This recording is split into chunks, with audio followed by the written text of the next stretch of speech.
Alors, comme on a voté pendant 30 ans pour des gens compétents et intelligents, je propose aujourd'hui qu'on vote pour un imbécile qui n'y connaît rien, c'est-à-dire moi. Quel est le point commun entre Ferdinand Loppe, Coluche et Pierre Dac? Ils étaient tous les trois de très populaires humoristes, mais ils ont surtout tous voulu se présenter à l'élection présidentielle et ont connu des fortunes diverses.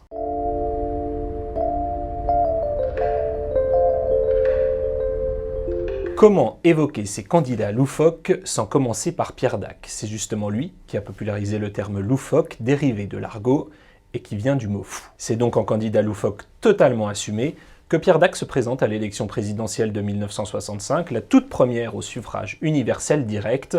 Il annonce sa candidature officiellement le 10 février de la même année. Pierre Dac est l'un des humoristes les plus populaires d'après-guerre. C'est un maître de l'absurde et de l'esprit qui forme un redoutable duo avec Francis Blanche. Madame Arnica, vous êtes en transe?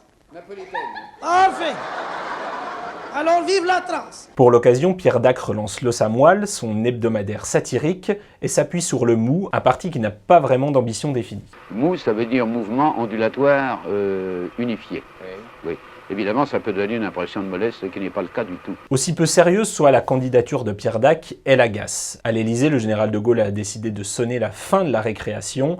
Il fait joindre Pierre Dac pour lui demander de retirer sa candidature. Pierre Dac, issu d'une famille juive d'Alsace, qui a tenté d'entrer dans la résistance et qui a été arrêté à plusieurs reprises pour cette raison, est un fidèle du général de Gaulle, autant dire qu'il se plie à son arbitrage et trouve une pirouette très politique pour renoncer à sa candidature. Pour cela, il évoque celle d'extrême droite de Tixier-Vinancourt et déclare « Il y a désormais dans cette bataille plus loufoque que moi, je n'ai aucune chance et je préfère renoncer ». Pierre Dac s'inscrit donc parmi les candidats marginaux qui ont fleuri dès l'élection présidentielle de 1947 sous la 4ème République. Une bonne centaine de candidats se sont révélés. Traité non sans ironie par la télévision française. Silhouette pittoresque que demain effacera. Voici dans sa banlieue M. Gilbert, courtier d'assurance et père de famille, à qui sa gloire manquée ne coupe pas l'appétit. Voici dans son faubourg M. Renoir, vernisseur, qui mène sa campagne à coups de canon.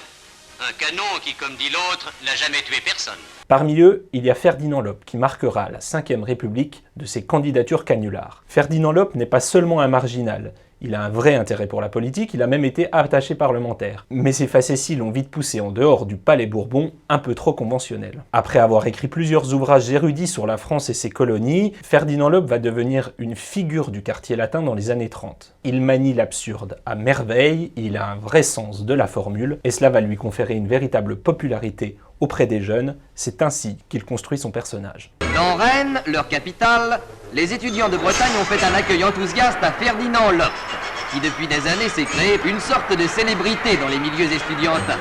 Tout chez Loppe est l'occasion de faire un bon mot, et notamment son nom. Il crée le Front Lopulaire, il lance le journal Pro-Loppe, ses partisans sont les lopistes, tandis que ses détracteurs sont les antilopes.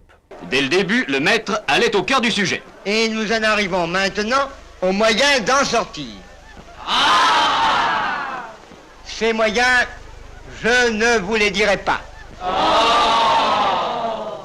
Dans son programme, on trouve de nombreuses mesures dérisoires, mais toutes revêtent un caractère social et pointent les manquements de notre société. Il milite notamment pour l'extinction du paupérisme à partir de 22 h ou la construction d'un long pont de 300 mètres pour y abriter les clochards. Mais le roi des candidats loufoques, c'est sans conteste Coluche. Dans les années 1970 et 1980, il égratigne les hommes politiques à tour de bras. On a les hommes politiques que le monde entier nous envie, hein.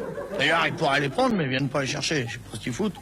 Et pourtant, le 30 octobre 1980, c'est lui qui se lance dans l'arène politique. Il annonce sa candidature à sa manière lors d'une conférence de presse au théâtre du Gymnase. Alors, comme on a voté pendant 30 ans pour des gens compétents et intelligents, je propose aujourd'hui qu'on vote pour un imbécile qui n'y connaît rien, c'est-à-dire moi. Sa candidature de trublion prend rapidement de l'ampleur. Si elle n'est pas tout à fait sérieuse, elle n'est pas tout à fait comique non plus. Coluche veut ses 500 parrainages et s'allie à d'autres petits candidats pour les obtenir. On met tous en commun nos signatures, déjà, de manière à éviter les défections de dernière minute. Alors vous avez un programme éclectique, là?